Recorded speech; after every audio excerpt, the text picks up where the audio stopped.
ಸ್ನೇಹಿತರೆ, ನಿಮಗೆಲ್ಲ ನನ್ನ ಪ್ರೀತಿಯ ನಮಸ್ಕಾರಗಳು. ಈ ದಿನಗಳಲ್ಲಿ ಸೋಷಿಯಲ್ ಮೀಡಿಯಾ ಬಳಸುವವರ ಸಂಖ್ಯೆ ದಿನದಿಂದ ದಿನಕ್ಕೆ ಹೆಚ್ಚಾಗುತ್ತಲೇ ಇದೆ. ಆದರೆ ಇದೇ ಸೋಷಿಯಲ್ ಮೀಡಿಯಾ ಬಳಸಿಕೊಂಡು ತುಂಬಾ ಜನರನ್ನ ಮೋಸಗೊಳಿಸುವ ಪ್ರಕರಣಗಳು ಕೂಡ ದಿನದಿಂದ ದಿನಕ್ಕೆ ಹೆಚ್ಚಾಗುತ್ತಲೇ ಇದೆ. ಪೊಲೀಸರು ಮತ್ತು ಕೆಲವು ಮಾಧ್ಯಮಗಳು ಎಷ್ಟೇ ಮುನ್ನೆಚ್ಚರಿಕೆ ನೀಡಿದರೂ ಸಹ ವಂಚಿಸುವ ಪ್ರಕರಣಗಳು ಜಾಸ್ತಿಯಾಗುತ್ತಲೇ ಇದೆ. ಸ್ನೇಹಿತರೆ, ಇದಕ್ಕೆ ಮುಖ್ಯ ಕಾರಣ ಮೋಸ ಹೋಗುವವರು ಇರುವವರೆಗೂ ಮೋಸ ಮಾಡುವವರು ಹುಟ್ಟುತ್ತಾನೆ ಇರ್ತಾರೆ. ನಾನು ಯಾಕೆ ಇಷ್ಟೊಂದು ವಿಷಯ ನಿಮಗೆ ಹೇಳ್ತಾ ಇದ್ದೀನಿ ಅಂದರೆ, ಇತ್ತೀಚೆಗೆ ಒಂದು ಘಟನೆ ನಡೆಯಿತು. ಅದೇನೆಂದರೆ, ಒಬ್ಬ ಯುವಕ ಆನ್ಲೈನ್ ಮುಖಾಂತರ ಪ್ರೀತಿ ಮಾಡಿದ್ದಾನೆ. 3 ವರ್ಷಗಳ ಕಾಲ ಪ್ರೀತಿ ಮಾಡಿ ಮದುವೆಯಾಗುವುದಾಗಿ ಆ ಹುಡುಗನನ್ನು ದುಬೈನಿಂದ ಕರೆಸಿ, ಕಡೆಗೆ ಮದುವೆಯಾಗುವ ಸಮಯದಲ್ಲಿ ಯಾವ ರೀತಿ ಯುವತಿ ಆ ಯುವಕನಿಗೆ ಕೈ ಕೊಟ್ಟಳು ಎಂಬ ಒಂದು ಮಾಹಿತಿಯನ್ನು ತಿಳಿಸುವುದಕ್ಕೋಸ್ಕರ ನಾನು ಇಷ್ಟೆಲ್ಲ ವಿಷಯ ನಿಮಗೆ ತಿಳಿಸಬೇಕಾಗಿತ್ತು. ಸ್ನೇಹಿತರೆ, ಅದೇನು ಘಟನೆ ಮತ್ತು ಯಾವಾಗ ಪ್ರಾರಂಭವಾಯಿತು ಮತ್ತು ಆ ಘಟನೆ ಬೆಳಕಿಗೆ ಹೇಗೆ ಬಂತು, ಈಗ ಆ ಯುವಕನ ಪರಿಸ್ಥಿತಿ ಏನು, ಈ ಎಲ್ಲ ವಿಷಯಗಳನ್ನು ಈ ವಿಡಿಯೋದಲ್ಲಿ ನೋಡೋಣ.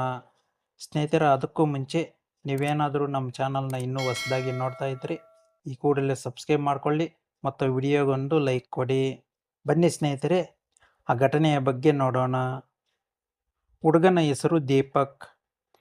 ದುಬೈನಲ್ಲಿ ಕಾರ್ಮಿಕನಾಗಿರುವ ದೀಪಕ್ ಎಂಬ ಯುವಕ ಇತ್ತೀಚೆಗೆ ಇದೇ ರೀತಿಯ ವಂಚನೆಗೆ ಒಳಗಾಗಿದ್ದಾರೆ.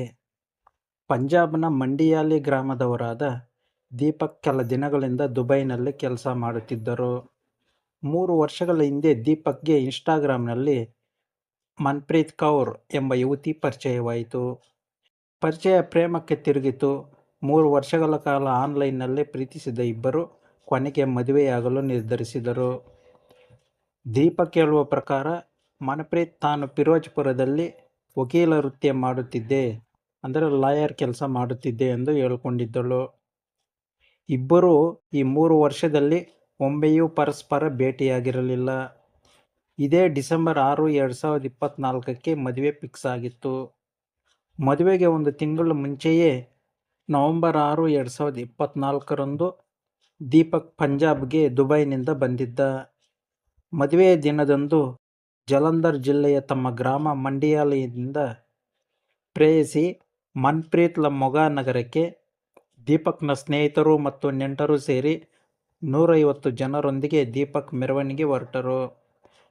ಕಾರುಗಳನ್ನು ಸುಂದರವಾಗಿ ಅಲಂಕರಿಸಲಾಗಿತ್ತು ಮತ್ತು ಸಕಲ ವ್ಯವಸ್ಥೆಯನ್ನು ಮಾಡಿಕೊಂಡು ಹೊರಟಿದ್ದರು.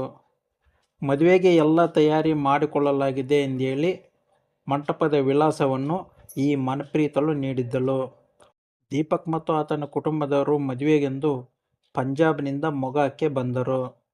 ಆದರೆ ಈ ಮನ್ಪ್ರೀತ್ ಹೇಳಿದ ಸ್ಥಳದಲ್ಲಿ ಯಾವುದೇ ಮಂಟಪ ಇರಲಿಲ್ಲ. ಬಳಿಕ ದೀಪಕ್ ಮನ್ಪ್ರೀತಿಗೆ ಫೋನ್ ಮಾಡಿದಾಗ, ನಮ್ಮ ಸಂಬಂಧಿಕರು ಬಂದು ನಿಮ್ಮನ್ನು ಕಲ್ಯಾಣ ಮಂಟಪಕ್ಕೆ ಕರೆದುಕೊಂಡು ಬರುತ್ತಾರೆ ಅಂತ ಹೇಳಿದ್ದಾಳೆ.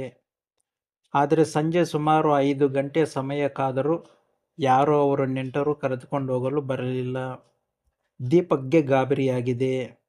ಮತ್ತೆ ಮನ್ಪ್ರೀತಿಗೆ ಕರೆ ಮಾಡಿದ್ದಾನೆ.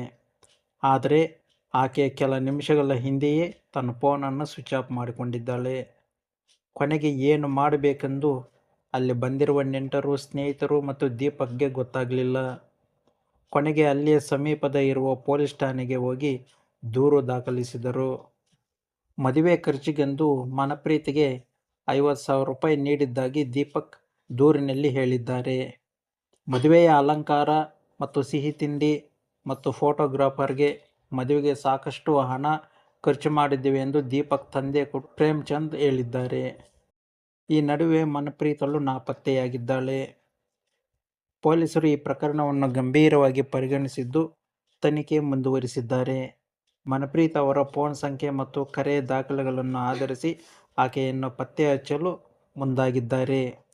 ಇದು ಸ್ನೇಹಿತರೆ, ಈ ಘಟನೆಗೆ ಸಂಬಂಧಪಟ್ಟಂಥ ಸಂಪೂರ್ಣ ಮಾಹಿತಿ.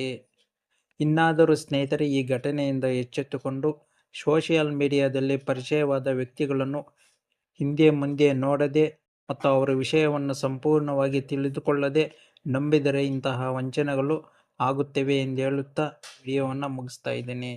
ಸ್ನೇಹಿತರೆ, ಈ ಘಟನೆ ಬಗ್ಗೆ ನಿಮ್ಮ ಅನಿಸಿಕೆ ಏನು ಎಂಬುದನ್ನು ಕಾಮೆಂಟ್ ಮೂಲಕ ತಿಳಿಸಿ ಎಂದು ಹೇಳುತ್ತಾ ಮತ್ತೆ ಸಿಗೋಣ. ಅಲ್ಲಿಯವರೆಗೂ ಬಾಯ್ ಬಾಯ್, ನಮಸ್ಕಾರ.